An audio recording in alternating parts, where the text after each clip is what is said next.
तुमच्या स्वप्नातील घरासाठी आणि भविष्यातील योग्य गुंतवणुकीसाठी कोटी रोड सिंहगड कॉलेज समोर फुट रस्ता पंढरपूर येथील श्री महालक्ष्मी नगर मध्ये होय, अगदी 2,25,000 रुपयापासून गुंठे जागा, तेही आपल्या पंढरपूरमध्ये. श्री महालक्ष्मी येथील प्लॉटिंगची खास वैशिष्ट्ये: तार compound, road, plantation, plot demarcation, वृद्धांसाठी सिमेंट बाकडे आणि असं बरंच काही. तेव्हा भविष्यातील योग्य गुंतवणुकीसाठी आणि तुमच्या स्वप्नातील घरासाठी संपर्क श्री महालक्ष्मी नगर, कोटी रोड, सिंहगड कॉलेज समोर, फुट रस्ता पंढरपूर. ताज्या घडामोडी पाहण्यासाठी आमच्या YouTube चॅनलवरील PVR म्हणजेच पंढरी वार्ता या न्यूजला सबस्क्राइब करा आणि शेजारील बेल आयकॉनवर क्लिक करा. राष्ट्रवादी काँग्रेस पक्षाचं नाव आणि चिन्हावर आज महत्त्वाची सुनावणी पार पडली. शरद पवार गटाचे ज्येष्ठ वकील अभिषेक मनु सिंघवी यांनी सुनावणीत काय घडलं याबाबत प्रतिक्रिया दिली आहे. ते म्हणाले, उपमुख्यमंत्री अजित पवार आणि खासदार प्रफुल्ल पटेल यांनी गेल्या 20 वर्षात शरद पवारांबाबत कोणतीच तक्रार केली नाही.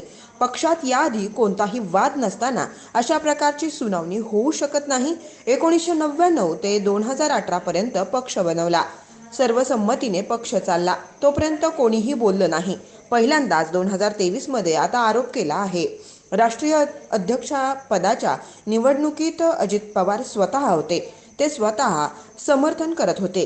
20 तारखेपर्यंत पक्षाच्या प्रतिज्ञापत्रात आपण कोणताही मुद्दा घेतलेला नाही, कोणताही विवाद नव्हता. निवडणूक आयोग अनुच्छेद 15 नुसार कोणताही वाद पक्षात पूर्वी नसताना सुनावणी कशी झाली? अशा प्रकारे सुनावणी होऊ शकत नाही. यासाठी आम्ही कायदेशीर पुरावे दिले आहेत, अशी प्रतिक्रिया त्यांनी दिली.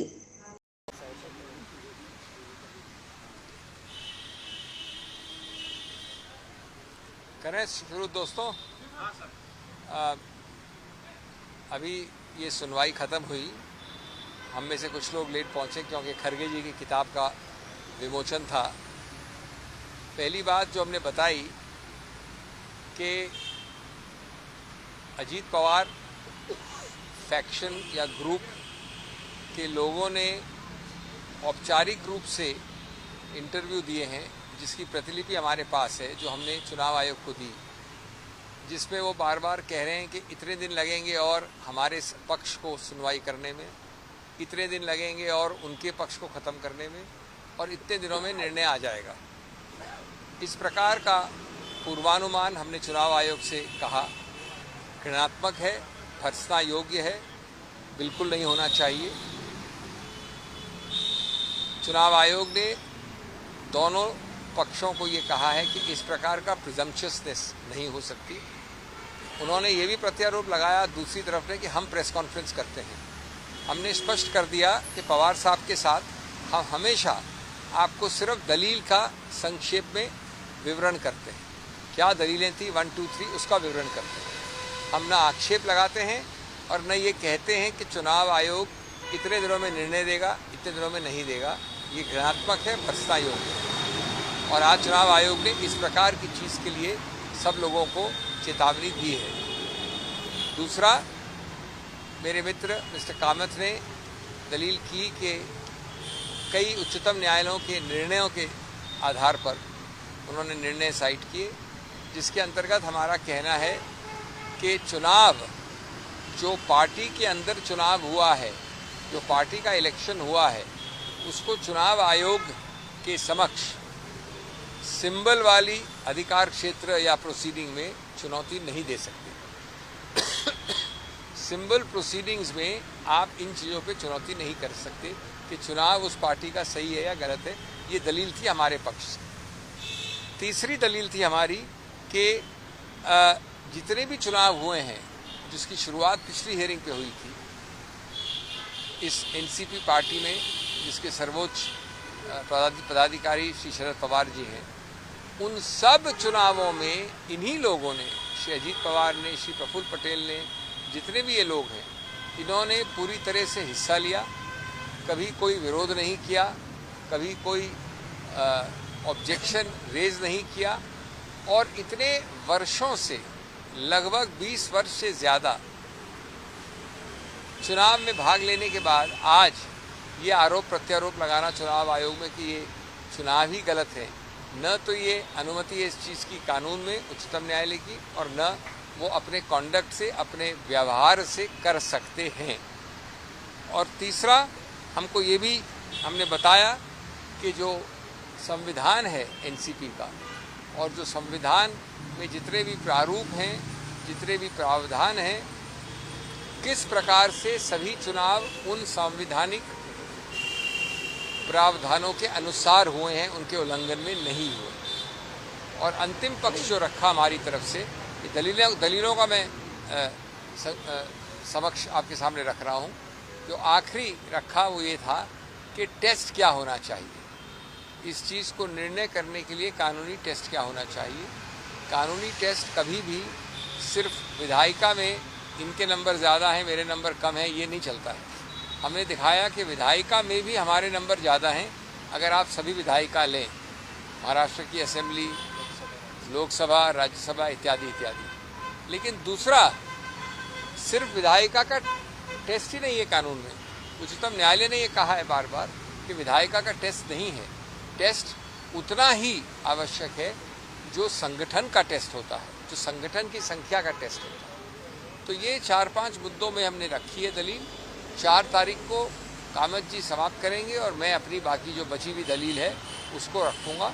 उसके बाद चुनाव आयोग दूसरी तरफ को सुनेगा। Friends, just to summarize our contentions, first and foremost we pointed out to the Election Commission, the hearing of which just finished a short while ago, that the other side, the so-called Ajit Pawar group, is spreading canards and doing things which are completely impermissible, unacceptable, saying that the hearing will end in so many days, the judgment will come in so many days.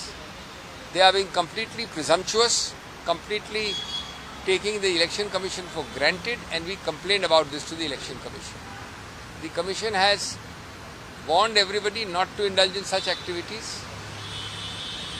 Specifically, they told us not to do that, and of course this was done only by the other side. We have never done it, we don't believe in it, and we condemn the other side's activities in this regard. Secondly, the Commission has said that the argument before them that everybody from the other side has willingly participated for decades, for over 20-22 years, without protest, without demur, without objection. And today the same persons are objecting, and the case law on this was cited, namely on estoppel and prevention of the same point being taken, to which you all agree.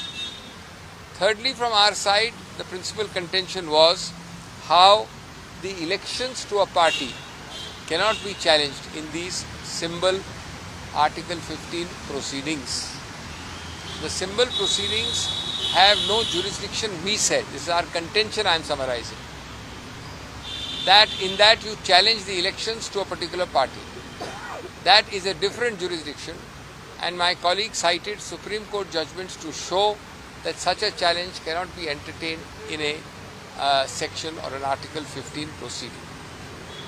The other point which was argued was to show how each and every provision of the NCP constitution has in fact been completely obeyed and implemented in letter and spirit in each election, even though such elections cannot be challenged in symbol proceedings. How these arguments are factually and legally wrong, and that was elaborated as a contention. And lastly, it was pointed out from our side that the people on the other side are completely grievously wrong in assuming that the test for deciding this, the legal test, is only a legislative numbers test. Firstly, we said and we argued that even legislature-wise, we have the larger numbers. If you look at the holistic picture of legislatures, which includes the Maharashtra Assembly, of course, the Lok Sabha, the Rajya Sabha, and therefore that is a holistic test. The legislators in other states, not the deliberately self-serving, self-invented, narrower test by the other side. Secondly, we cited case law to point out that organizational numbers is being the preferred and the major test by case law of the Supreme Court. The other side is deliberately trying to altogether ignore organizational numbers as if they don't matter, as if they are of no relevance. And I think that is again a wrong legal test, which is what in our contention we tried to demolish.